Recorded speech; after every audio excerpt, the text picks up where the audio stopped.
All right, Will, now we're going to take a look at your freestyle from the underwater view, from the side view. And I think we'll tell a little bit from the front view how wide your hand is when it's pulling. So right here, when I'm looking at your hand, and if I get this drawing tool, your hand is out wide. So you're pulling out wide outside your body line. We would really want that hand to be a little bit more here, right in front of your body as you go to create that catch. And that's going to help you with not only leverage to be able to pull stronger, but also to just pull yourself forward a little bit more.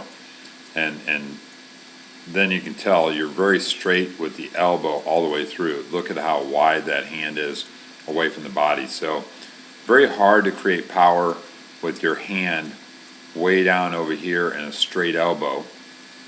We want that hand at this point to be bent here with a high elbow and bent so it's coming underneath the body as it's pulling and getting a little more bent as it moves along.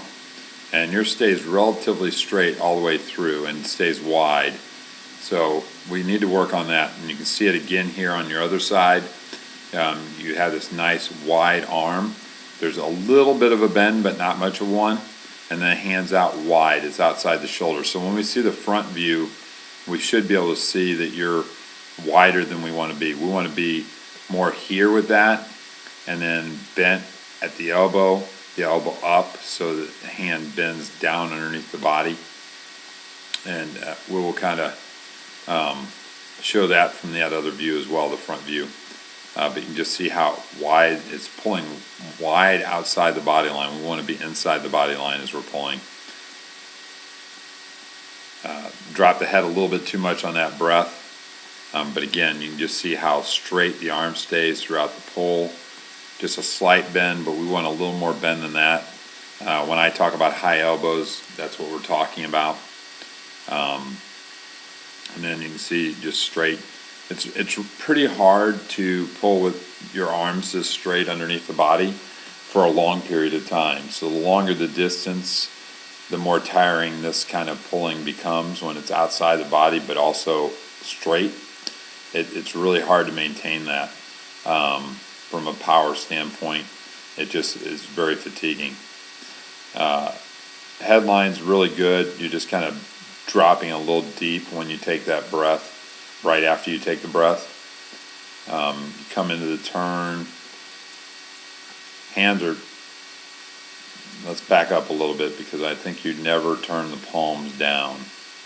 Nope, you don't. So as you're at this part of the pull, you can see you're pulling yourself over with the back of your hands. And we're like 60 to 80% stronger when we turn those hands over and pull with your palms. So what we want to do is, what I see right now, here's the palm of your hands, but they're pointed towards the ceiling. We want to rotate them over so they're pointed towards your head, towards the bottom. So you're pulling with the inside of your hand, the palm of your hand, over, and that will help you pull your hips over even faster. And as we talked about on the other one, you can just see how open you become as you hit that wall.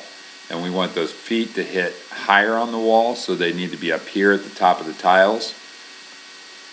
And they're down here, okay, on your body line. So they're down here on a straight position, which is going to have you pushing off very shallow. We want the feet here, the knees here, the hips here, and then the back to be straighter, angling you down. So you're just opening up a little too much and a little too far away from the wall. We want to be a little tighter so we get a little better push off. And then as you can tell here, you're very shallow.